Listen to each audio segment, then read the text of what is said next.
Have you ever caught yourself whispering, "It's all my fault"? Maybe not out loud, but deep in your thoughts.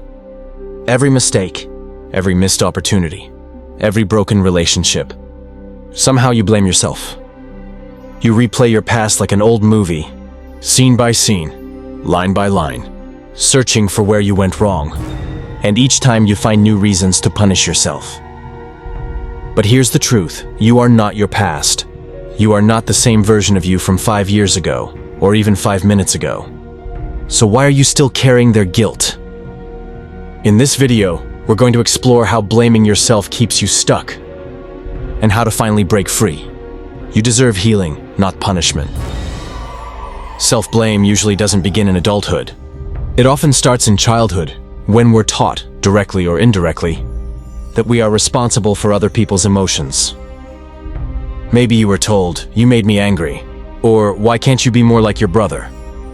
And in those moments, something inside you started to believe, if something goes wrong, it must be my fault.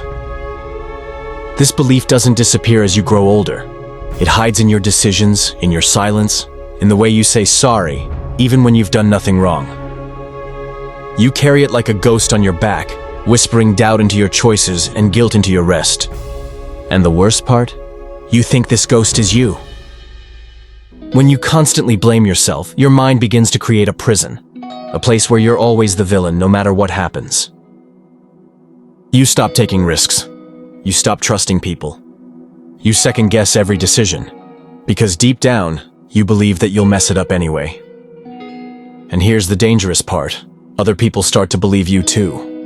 They assume you're always the one at fault, because that's how you present yourself. You become an easy target, not because you're weak, but because you've convinced yourself that you deserve the blame.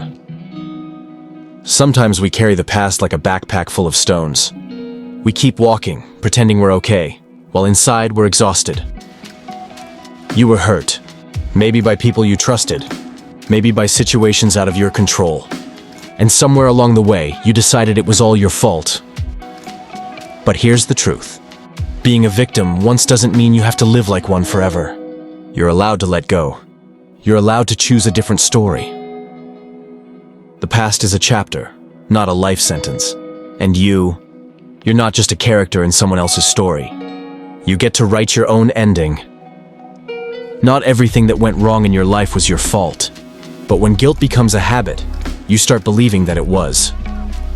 You say sorry when you haven't done anything wrong. You overthink every conversation. You carry the emotional weight of people who never even asked you to. This habit of guilt doesn't make you noble. It makes you stuck. It keeps you from healing, from moving on, from being free. Freedom doesn't come from taking blame. It comes from taking responsibility for what's actually yours and letting go of what isn't. Have you ever caught yourself saying sorry just for being in the room? For asking a question? For taking up space? Somewhere along the way, you were made to believe that your presence is a burden, that you should shrink to make others comfortable. But you were never meant to live small. You don't owe anyone an apology for being here. You belong just as much as anyone else. Start taking up space. Start speaking up. The world doesn't need more silence, it needs more of you, fully present. Healing doesn't begin when others forgive you, or when they understand your pain. It begins the moment you choose to forgive yourself. When you stop seeking permission to feel better. When you stop asking the world to approve of your healing timeline. You are allowed to outgrow your pain. You are allowed to move forward. You are allowed to live a good life even if your past wasn't kind. Choosing yourself is not selfish. It's survival. It's the first real step to becoming whole. You are not broken. You are not damaged goods. You are not some puzzle that's missing pieces. You are becoming. You are transforming. Pain is not a life sentence.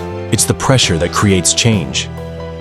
The same storm that tried to break you was actually shaping you, turning your scars into strength, your confusion into clarity. You're not what happened to you. You're what you choose to become next. Forgive yourself for not knowing what you didn't know. You weren't supposed to have all the answers back then. You were doing your best with what you had, with what you understood, with the tools you were given. Growth means giving yourself grace, compassion. It means looking back and saying, I didn't know, but now I do. You can't keep blaming yourself for who you were. You owe it to yourself to support who you're becoming. You can't grow while holding on to everything that hurt you. Healing requires release. You don't have to carry the blame, the shame, the self-hate. It's not strength to hold pain, it's wisdom to let it go. Letting go isn't forgetting. It's deciding that your story deserves a new chapter, one not written by your wounds. Your past may have shaped you, but it does not define you. You are not your mistakes. You are not the things that happened to you. You are not the voice that tells you you're broken. You deserve a narrative built on strength, not shame, on resilience, not regret.